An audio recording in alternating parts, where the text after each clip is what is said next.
On the other side of Vermont's western border, spanning from Lake Placid to Tupper Lake to Lake George, lies the 6 million acre Adirondack Park of New York.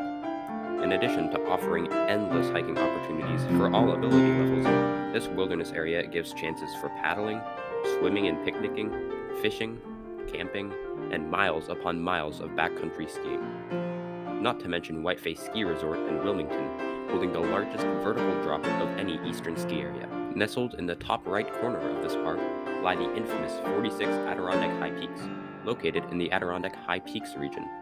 The rugged challenge of summiting every single high peak has been tackled by adventurers and aspiring hikers alike. By completing this challenge, one is accepted into the historical Adirondack 46er Club. The Adirondack High Peaks are a beautiful gem of nature, which is why they must be respected and protected.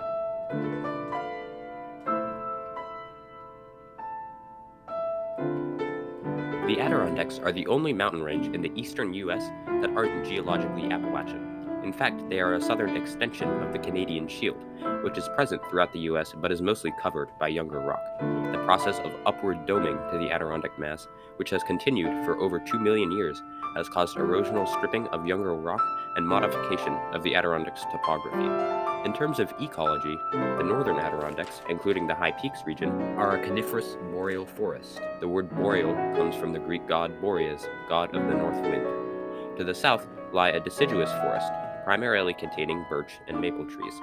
These two forests intermingle to create diverse tree species and habitats. Additionally, the tops of many high peaks are truly arctic, laid with lichens and mosses which are common hundreds of miles long. Iroquois people first arrived here thousands of years ago, and originally the high peaks marked a boundary between Iroquois and Algonquin tribes. However, these people faced similar fates as all Native Americans when Europeans arrived in the 16th to 17th centuries. As Algonquin, Iroquois, French, British, and later American fighters battled for land control, settlers gradually moved to the outer areas of the Adirondacks, including the Champlain Valley. A large iron mining operation took place during the 1800s. However, it ended with the sudden death of its manager, David Henderson. After the Civil War, tourists began visiting the high peaks for sightseeing, which began the age of personal hiking guides and geographic surveys. The first large-scale Adirondack survey took place in 1837, compiling all known features of the high peaks. It was led by Professor Emmons and assisted by William C. Redfield and Ferdinand M. Benedict.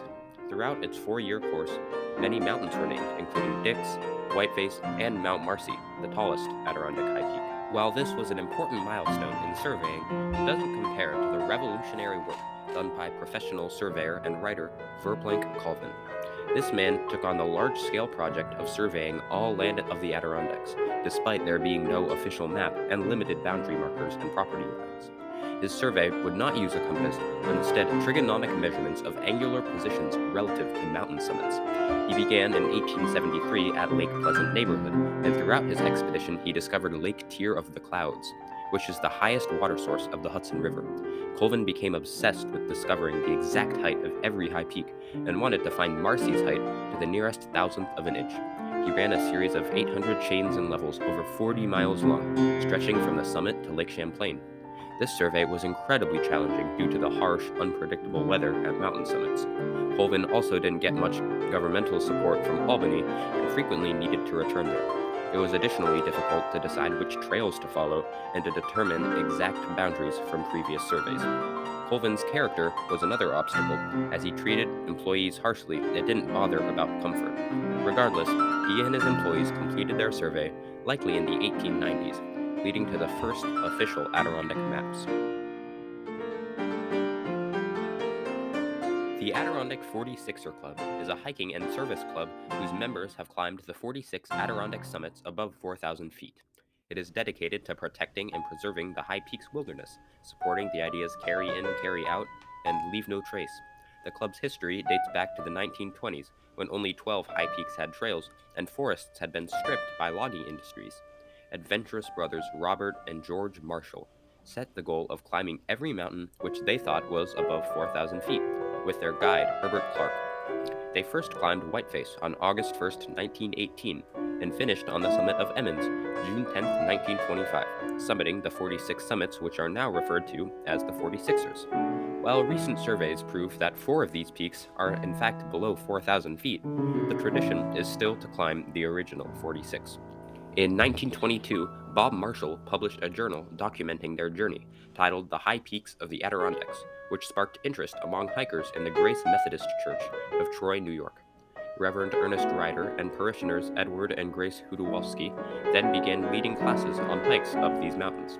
After Edward and Ernest finished their 46 in 1936, they formed a hiking club called the 46ers of Troy, with Grace documenting every club member and encouraging them to write about their experiences. As the club grew, it changed its name to the Adirondack 46ers, which held its first meeting in the Adirondack Lodge in 1948. What started out as a social group evolved to an enterprise, integral to caring for and preserving the High Peaks region. The first suggestion of environmental conservation was by surveyor Verplanck Colvin, as he realized that damage done by lumberers was limiting water flow and harming ecosystems. He was appointed superintendent of the New York State Land Survey in 1885, which led to the official creation of the Adirondack Forest Preserve. From this point in history forward, the lands now or hereafter constituting the Forest Preserve shall be forever kept as wild forest lands. In 1892, the legislature created the Adirondack State Park, which included Forest Preserve land and all private land within the arbitrary mountain boundary. This park consists of 6.1 million acres and is the largest protected region in the U.S., excluding Alaska. Of this land, 2.5 million acres are Forest Preserve, which consist of conservation easements and wildlife management areas. These are both legal agreements protecting a parcel of land to restrict future land use and protect wildlife habitat. Wildlife management areas have a wider variety of recreation opportunities because they are less traveled and are therefore less restrictive than conservation easements. For example, a conservation easement near Keene, called the Adirondack Mountain Reserve, or AMR, restricts hikers by not allowing vehicles, dogs, or bicycles on their property. In addition to the Forest Preserve, the Adirondack Summit Stewardship Program works to educate hikers on the importance of protecting rare Adirondack species. It was created in 1989 by Dr. Ed Ketchledge and Kathy Regan in response to a great decline of the unique alpine vegetation atop 24 high peak summits. Through research, they learned that a forest preserve can't fully protect this resource, and that it needed further protection because people didn't understand how fragile it is. Throughout this program, stewards climb to the tops of mountains, greet hikers, and educate them about the importance of preserving alpine ecosystems. They instruct hikers to do the rock walk, to preserve the vegetation by not stepping on it.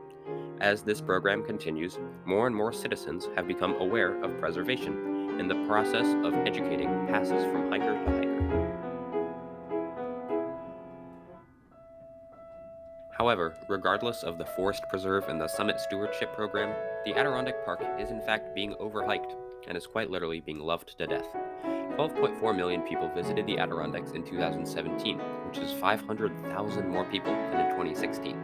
Since 2005, a popular trailhead for Cascade Mountain has seen a triple in the number of hikers, and even though it was relocated temporarily in 2021, all trails will eventually erode and degrade over time.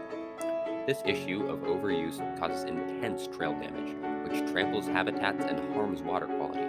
Vegetation has been getting trampled due to an increase in trash near outhouses and improper disposal of human waste. Additionally, in 2017, rangers reported 143 bear complaints, and in 2018, the number rose to 503.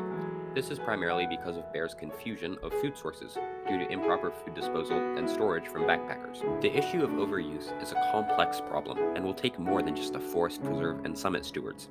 While the obvious solution is to restrict the number of cars in parking lots or another similar enforcement, this won't really diminish the amount of tourists traveling to the Adirondacks and seeking recreation. Plus, this park is 6 million acres and should be able to support 12.4 million people. Therefore, the solution comes down to the actions every person takes, including me, when hiking here.